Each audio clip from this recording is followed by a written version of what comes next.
সন্তোষ মাঝিৰ বিৰুদ্ধে বিহালী থানাত এজাহাৰ যোৱা মাঘ বিহুৰ উৰুকাৰ দিনা বিহালী ৰাংচালীৰ ইছা ভৰালীয়ে গুৱাহাটীৰ এটা ভাড়া ঘৰত আত্মহত্যা কৰিছিল। এই আত্মহত্যাৰ সময়তে গুৱাহাটীৰ চান্দমাৰী থানাত ঘটনাৰ তদন্তৰ বাবে ইছা ভৰালীৰ মোবাইল আৰক্ষীয়ে ৰাখিছিল। মোবাইলৰ ভিত্তিত যোৱা ২৪ মাৰ্চত চান্দমাৰী আৰক্ষীয়ে বৰগাঙৰ গুলু মাঝি নামৰ যুৱকজনক আটক কৰি সোধপোছৰ বাবে গুৱাহাটীলৈ যোৱাৰ পিছত গুলু মাঝিৰ পিতৃ সন্তোষ মাঝিয়ে মৃত ইছা ভৰালীৰ ঘৰত কোনো পুৰুষ মানুহ নথকা সময়ত বেমাৰী মাতৃক ভাবুকি দি গোচৰ উঠাই ল'বলৈ কয়। তাৰোপৰি ইছা ভৰালীৰ ভনীয়েকক তেওঁৰ ল'ৰাৰ লগত বিয়া পাতিবলৈ প্ৰস্তাৱ দিয়ে। আনহাতে এই কথা কাকো নকবলৈ ভাবুকি দি যায়। যোৱাকালি সন্তোষ মাঝিৰ বিৰুদ্ধে বিহালী আঞ্চলিক গোৰ্খা ছাত্ৰ সন্থা, বিশ্বনাথ জিলা গোৰ্খা ছাত্ৰ সন্থাৰ প্ৰতিনিধিৰ লগতে অসম গোৰ্খা ছাত্ৰ সন্থাৰ কেন্দ্ৰীয় উপসভাপতি দিলীপ গজিৰেলৰ উপস্থিতিত কালি ইছা ভৰালীৰ খুৰা বিপিন ভৰালীয়ে বিহালী থানাত এজাহাৰ দাখিল কৰিছে। বিশ্বনাথৰ পৰা পলাশপ্ৰিয়মৰ ৰিপৰ্ট, বিহালী সংবাদ অসম। দাদা যোৱা আপোনাৰ জানুৱাৰী 13 তাৰিখ মোৰ ভাগিনী হয় ইছা ভৰালী। তেখেতে গুৱাহাটীত কামৰ সন্দৰ্ভত আছিল, তাতে তেখেতৰ মৃত্যু হ'ল। নম্বৰ এটাৰ যোগেদি আমি কিবা মেছেজ পোৱা সত্ত্বে আমি এজাহাৰ এটা তাতে দি আহিছিলোঁ। সেই এজাহাৰৰ ওপৰত তদন্ত কৰি গুৱাহাটী চান্দমাৰী পুলিচে এতিয়া এই আমাৰ বিহালী বৰগাঙৰ ল'ৰা এটাক গ্ৰেপ্তাৰ কৰিছে। তেখেতৰ দেউতা কালি ঘৰত আহি ঘৰত মা আৰু ভনী মাত্ৰ দুজনী আছিল।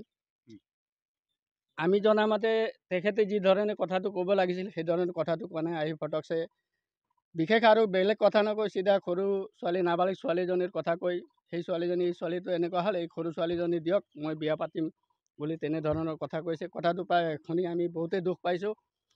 তো গোটেই আমি ৰাংচালী ভেটামাটিবাসী ৰাইজ লগতে আমাৰ অসম গোৰ্খা সন্মিলন ছাত্ৰ সন্থা আৰু সমূহ ৰাইজ উপস্থিত হৈ বিহালী থানাত এটা এজাহাৰ দিছোঁ। আমাকতো তেনেকৈ দিছে বুলি গম পাইছোঁ, ঘৰত ভাবুকি দিছে, ছোৱালীক ভাবুকি দিছে বুলি গম পাইছোঁ। এতিয়া ছোৱালীজনী তেখেতৰ ঘৰৰ আগৰ পৰা স্কুলত যায়, যিহেতু অহা যোৱা কৰে, সেই ছোৱালীজনীৰ নিৰাপত্তা বিচাৰি আমি আজি থানাত উপস্থিত হৈছোঁ। ধন্যবাদ। হয়, যোনটো আমাৰ ইছা ভৰালী যোৱা উৰুকাৰ তেখেতৰ মৃত্যু হৈছিলে, তাৰ তদন্ত ইতিমধ্যে প্ৰশাসনে চলাই আছিলে গুৱাহাটীত। প্ৰশাসন চলাৰ পাছত যোৱা শনিবাৰে আমাৰ এই বৰগাঙৰ মাঝি বোলা এটা ল'ৰাটোক এৰেষ্ট কৰিছে।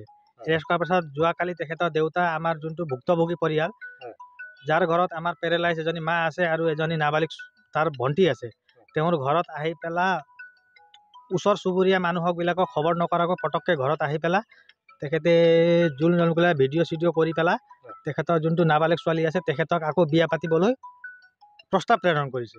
আৰু সেই প্ৰস্তাৱ প্ৰেৰণ কৰি পেলাই আমি সদৌ অসম গোৰ্খা ছাত্ৰ সন্থাই সেই আমাৰ যোনটো নাবালিক ছোৱালীকেইজনী তেখেতৰ যোনটো ব্যৱহাৰ আছিলে সেই সন্দৰ্ভত ভৱিষ্যত দিনত তেখেতক অসুৰক্ষিত হৈ থাকিব নেকি বুলি পেলাই আমাক ভয় লাগি পেলাই আজি আমি বিহালী থানাত আহি পেলাই তেখেতৰ বিৰুদ্ধেও এখন এজাহাৰী প্ৰেৰণ কৰিছোঁ। এজাহাৰ তেখেতৰ পৰিয়ালৰ পৰা তেখেতৰ খুৰা আছে আৰু আমাৰ গাঁও সমাজৰ স্থানীয় ৰাইজ মিলি পেলাই আমি আজি ইয়াত সংগঠন যোগ হৈ পেলাই তেখেতৰ ওপৰত আজি আমি এজাহাৰ প্ৰেৰণ কৰিছোঁ। সন্তোষ মাঝি। হয় হয়, প্ৰশাসনেতো এতিয়ালৈকেতো আমি এজাহাৰ দাখিল কৰিছোঁ, কিন্তু মানুহজন এতিয়ালৈকে অহা নাই। মানুহজন ঘৰত নাই বুলি আমাৰ এটা খবৰ আহিছে। অনতিপলমে তেখেত ইয়াত উপস্থিত হ'ব বুলি এটা কৈছে, সেইকাৰণে আমি ভালেই পাইছোঁ আৰু